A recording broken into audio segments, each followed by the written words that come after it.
Agenor de Oliveira. Eu estou de volta com o jornalista Beto Almeida para falar sobre mais um assunto que mexe com a vida de milhões de brasileiros, para muitos que já estão aposentados.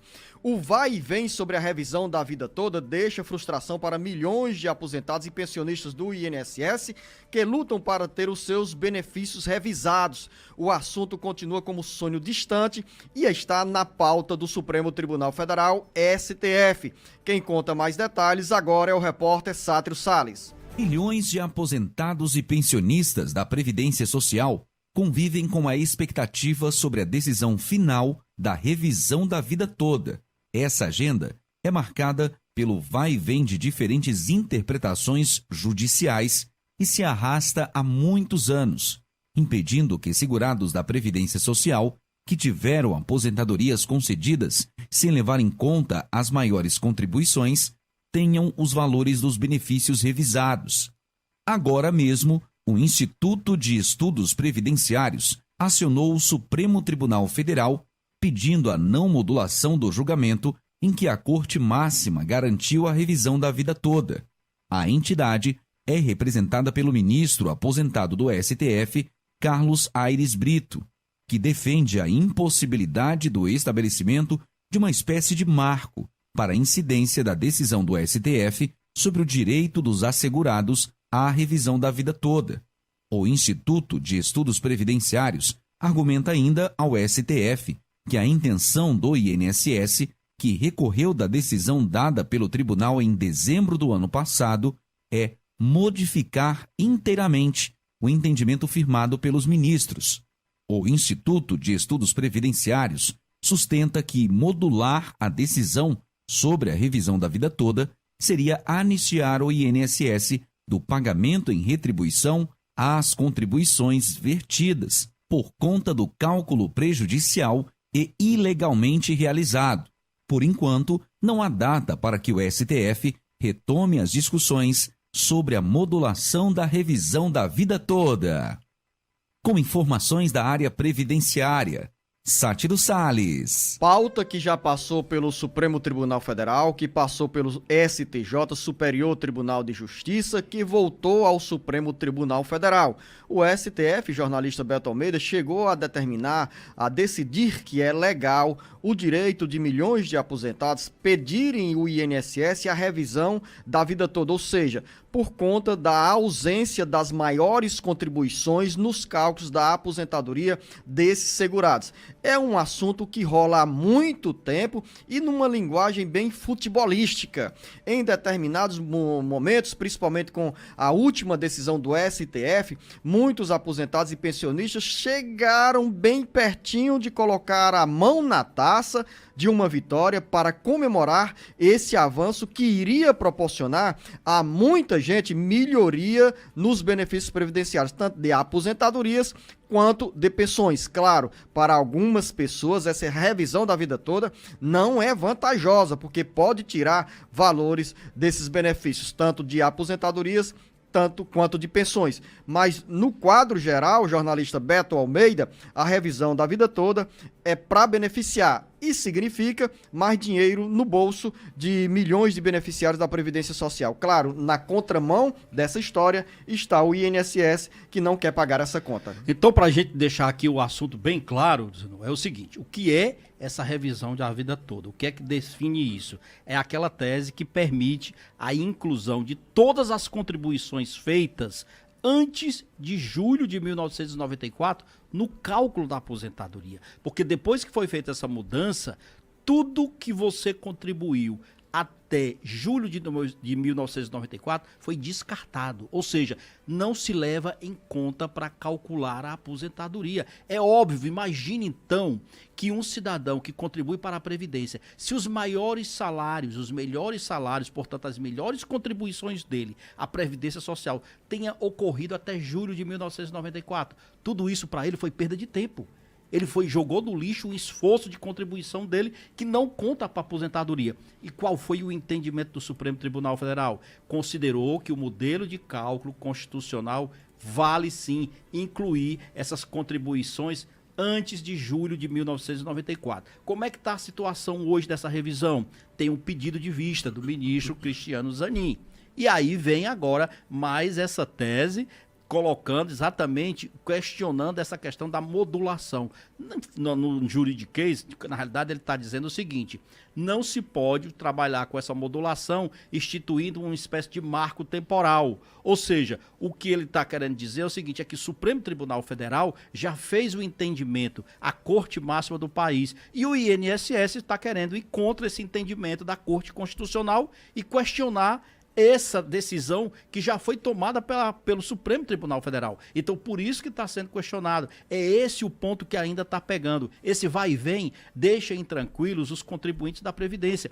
Quem hoje faz os cálculos, e aí é preciso, como você disse, fazer bem esses cálculos e tem certeza de que pode ser beneficiado, está torcendo para que a retomada desse processo que está parado no Supremo Tribunal Federal possa corrigir de vez essa injustiça e dar um basta para lá no INSS, porque o INSS, na realidade, quer aliviar o caixa dele, quer aliviar a parte dele, e não está preocupado com a situação dos segurados, não. Mas pelos cálculos, o INSS projeta que a revisão da vida toda pode custar mais de 100 bilhões de reais, porque não vai afetar, atingir, beneficiar apenas aqueles aposentados que garantiram o benefício nesse período que você fala, de 1994. Até julho de 1994. Mas pode ter um desdobramento em relação a outros benefícios, a outros beneficiários da Previdência Social. Naturalmente, mas não é direito, Luciano? Naturalmente o INSS, né? Claro, mas eu estou colocando aqui o outro lado da história, né?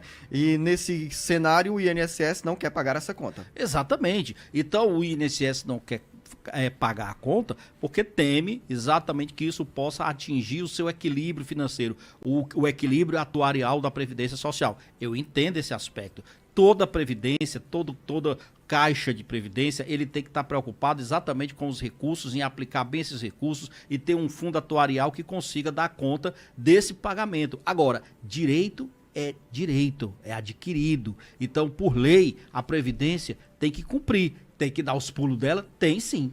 Nessa área da Previdência Social, nós conversamos ao longo desta semana, jornalista Beto Almeida, sobre um projeto de lei que está sendo elaborado pelo governo federal para garantir que trabalhadores dos aplicativos, como motoristas e entregadores, entrem também no conjunto de contribuintes da Previdência Social. Esses trabalhadores que hoje atuam como autônomos não têm vínculo trabalhista com as empresas de aplicativos e muito menos, em sua grande maioria, contribuem para a Previdência Social. E o governo quer atraí-los, afinal são mais de 1,5 milhão de trabalhadores, 1.200.000 motoristas, mais 385 mil entregadores que atuam pelos aplicativos, que estão também, repito, em sua grande maioria, distantes da Previdência Social. Ao mesmo tempo, o jornalista Beto Almeida tem esse movimento aí para os trabalhadores entrarem nesse conjunto de contribuintes da Previdência Social. Uma medida que o governo federal tenta encontrar para melhorar o caixa da Previdência Social, enquanto há alerta ao mesmo tempo sobre essa baixa contribuição dos trabalhadores autônomos, dos trabalhadores de aplicativos. Luciano de Oliveira, na realidade é o seguinte, essa questão dos trabalhadores do aplicativo, a gente até já conversou sobre isso, e é uma questão que entra no debate, porque é o seguinte, tem também esse impacto que isso significa junto à Previdência? Tem. Mas o governo está, inclusive, atendendo eu diria, na realidade, uma reivindicação de uma categoria imensa de motoristas de aplicativos que supera mais de 1 milhão de trabalhadores no Brasil e de entregadores que simplesmente ganham a sua vida no mercado informal e que não tem cobertura nenhuma. Você imagina, Luciano, o que é uma pessoa hoje trabalhar a vida toda por conta própria, chegar a um período de aposentadoria, você não ter direito a essa aposentadoria. Então o que o governo está tentando é isso. Tem o problema da Previdência? Tem que resolver isso. É claro que para dar direitos, você precisa também contribuir. E para essa contribuição, esses valores é que estão sendo discutidos. Tem ainda uma resistência por parte, por exemplo, das empresas de aplicativos, inclusive eu até falei do iFood, por exemplo, de Uber da vida, desses 99, mas isso está acontecendo em todos os outros países. Os países estão em busca de encontrar solução para os empregados desses aplicativos, que é fruto da tecnologia, que é fruto do avanço da tecnologia, mas cria um problema trabalhista sério no Brasil e em outros países. Sobre a Previdência Social, quero convidar a você, ouvinte, internauta, a nos acompanhar neste sábado a partir das 7 horas da manhã, aqui com a presença do professor Paulo Bacelar, que tem muitas perguntas a serem respondidas sobre dúvidas quanto à aposentadoria especial, à aposentadoria rural, à aposentadoria urbana, salário maternidade, BPC e todos os outros auxílios pagos pela Previdência Social. Tem dúvida também, como por exemplo da ouvinte Maria Santos em Redenção, que quer saber qual o caminho que encontra para barrar o desconto frequente que o banco impõe no contra-cheque dela, no benefício da Previdência Social. Tem também resposta para o Francisco em Viçosa do Ceará, para a Alcione em Fortim, Rodrigo em Paramoti, Maria Lima em Iguatu, Andresa Ribeiro em Fortaleza, Ruth em Canindé, Samara, que está em Fortaleza, Matheus Oliveira em Brejo Santo, a Luísa em Fortaleza, para a Marilene em Pacajus, a Marta do Carmo no Rio de Janeiro e também muito mais, Brunas em Sobral, Walter Ribeiro. A todos vocês que nos acompanham no dia a dia no Jornal Alerta Geral, os nossos agradecimentos pela audiência e também a colaboração que vocês nos trazem sobre essas dúvidas na área da Previdência Social. Repito, neste sábado, 7 horas da manhã,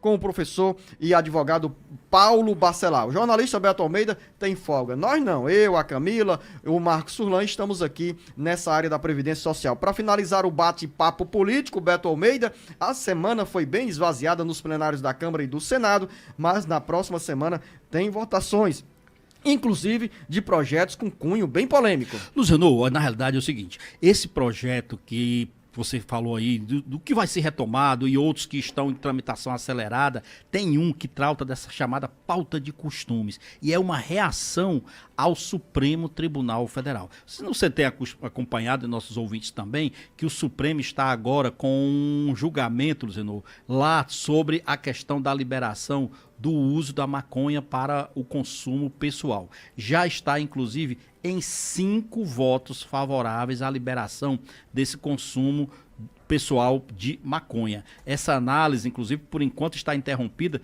por um pedido feito pelo ministro, o André Mendonça, o ministro André Mendonça, que é aquele que foi indicado pelo Bolsonaro. Então, até o momento, apenas um ministro votou contra essa liberação, foi o Cristiano Zanin. E, inclusive, para a ira, né, dos petistas, né, porque acreditavam que ele tinha que ser mais liberal nesse aspecto. Olha, isso tem incomodado muito o Senado Federal. Por quê?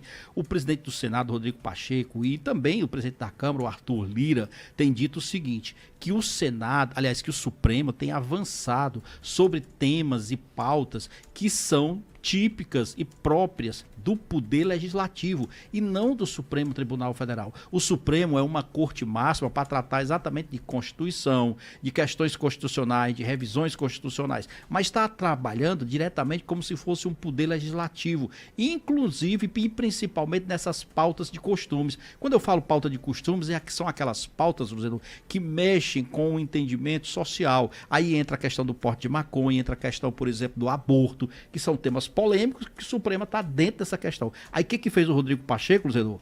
Tem uma PEC, um projeto de emenda à Constituição, que foi apresentada no último dia 14 de setembro, portanto não tem nem um mês, pelo presidente do Senado, Rodrigo Pacheco, para demonstrar exatamente essa insatisfação. Foi manifestado pelo Colégio de Líderes com esse avanço do Supremo em pautas que não deveriam ser deles. Para você ter ideia, por exemplo, esse projeto do Senado, ele quer proibir o uso e a liberação do porte de qualquer drogas. Inclusive, é muito claro o projeto, inclusive a maconha, que é exatamente um entendimento contrário ao Supremo Tribunal Federal. Tem como relator o senador Efraim Filho, que é do União Brasil da Paraíba, foi colocado lá para ser o relator dessa matéria e ela está tramitando rapidamente. Então é uma das pautas que vai agora, ainda nesse mês de outubro, agora passado esse feriado, chamar a atenção. Inclusive, depois que voltar também essa pauta nos debates do Supremo Tribunal Federal, porque, como eu disse, ainda tem o pedido de vistas do ministro André Mendonça. Então, por enquanto, a coisa está meio assim, vamos dizer assim, banho-maria. Depois que ela for retomada, aí, meu amigo, vai vir outra briga boa para a gente comentar. Final da nossa conversa aqui no Bate-Papo Político. A você, ouvinte internauta, uma boa sexta-feira. A você, jornalista Beto Almeida, uma boa sexta-feira. Uma boa sexta-feira para todos, um bom final de semana e até segunda.